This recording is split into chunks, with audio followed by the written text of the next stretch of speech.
സംസ്ഥാനത്തിന്റെ ടൂറിസം സ്വപ്നങ്ങൾക്ക് പുതിയ വേഗം നൽകി ജലവിമാനം കൊച്ചിയിൽ നിന്ന് പറന്നുയർന്നു. ടൂറിസം വികസനത്തിന് കരുത്തേകി ബോൾഗാട്ടിയിൽ നിന്ന് പറന്നുയർന്ന സീപ്ലെയിൻ മാട്ടുപ്പെട്ടി ഡാമിലാണ് ലാൻഡ് ചെയ്തത്.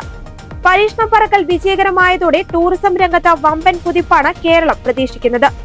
മന്ത്രിമാരായ മുഹമ്മദ് റിയാസ്, പി രാജീവ്, വി ശിവൻകുട്ടി എന്നിവർ ചടങ്ങിൽ പങ്കെടുത്തു. തുടർന്ന് മന്ത്രിമാരും സീപ്ലെയിനിൽ യാത്ര ചെയ്തു. ജനസാന്ദ്രത സംസ്ഥാന വികസനത്തിന് ഒരു തടസ്സമാണെന്ന് മന്ത്രി മുഹമ്മദ് റിയാസ് പറഞ്ഞു. സ്ഥലം ഏറ്റെടുപ്പ് വെല്ലുവിളിയാണ്. ഉൾപ്രദേശങ്ങളിലെ ടൂറിസ്റ്റ് മേഖലയിൽ എത്തിപ്പെടുക വെല്ലുവിളിയാണ്. സീപ്ലെയിൻ കൊണ്ട് ഈ പരിമിതി മറികടക്കാൻ പറ്റുമെന്നും റിയാസ് പറഞ്ഞു.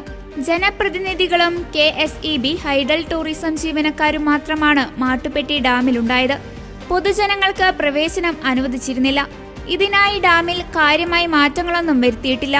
താൽക്കാലികമായ ഒരു ബോട്ട് ചെട്ടി ക്രമീകരിക്കുക മാത്രമാണ് ചെയ്തത്. അതിനാൽ തന്നെ ഒരു സാമ്പത്തിക ബാധ്യതയുമില്ലാതെ ഈ പദ്ധതി നടപ്പിലാക്കാൻ പറ്റിയെന്നത് വലിയ കാര്യമായാണ് അധികൃതർ കാണുന്നത്. തെളിഞ്ഞ അന്തരീക്ഷത്തിലാണ് വിമാനം ഡാമിലേക്ക് ഇറങ്ങിയത്. ഏതാണ്ട് 3 കിലോമീറ്റർ വിശാലമായി കിടക്കുന്ന ജലപ്പരപ്പാണ് മാട്ടുപ്പെട്ടി ഡാമിലേത്. എല്ലാ കാലത്തും വെള്ളമുണ്ടെന്നുള്ളതാണ് വലിയ പ്രത്യേകത. ഇരട്ട എഞ്ചിനുള്ള 19 സീറ്റർ വിമാനമാണ് സർവീസിനായി ഉപയോഗിക്കുന്നത്. ഏത് ചെറു ജലാശയത്തിലും എളുപ്പത്തിൽ ഇറക്കാൻ സാധിക്കുമെന്നതാണ് ഈ വിമാനത്തിന്റെ പ്രത്യേകത.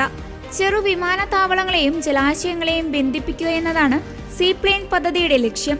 കൊച്ചിയിൽ നിന്ന് മൂന്നാറിലെത്താൻ വെറും 30 മിനിറ്റ് മതിയെന്നതാണ് ഈ പദ്ധതിയുടെ പ്രധാന ആകർഷണം. അതേസമയം സീപ്ലെയിൻ പദ്ധതിയിൽ മാട്ടുപ്പെട്ടി ഡാമിനെ ഉൾപ്പെടുത്തിയതിൽ വനം വകുപ്പ് ആശങ്ക രേഖപ്പെടുത്തി. ഡാം ആനത്താരയുടെ ഭാഗമാണെന്നതാണ് വനം വകുപ്പ് ചൂണ്ടിക്കാട്ടുന്ന പ്രശ്നം. ആനകൾ ഡാം മുറിച്ചു കടന്ന് ഇക്കോ പോയിന്റിലേക്ക് ഇറങ്ങുന്നുണ്ട്.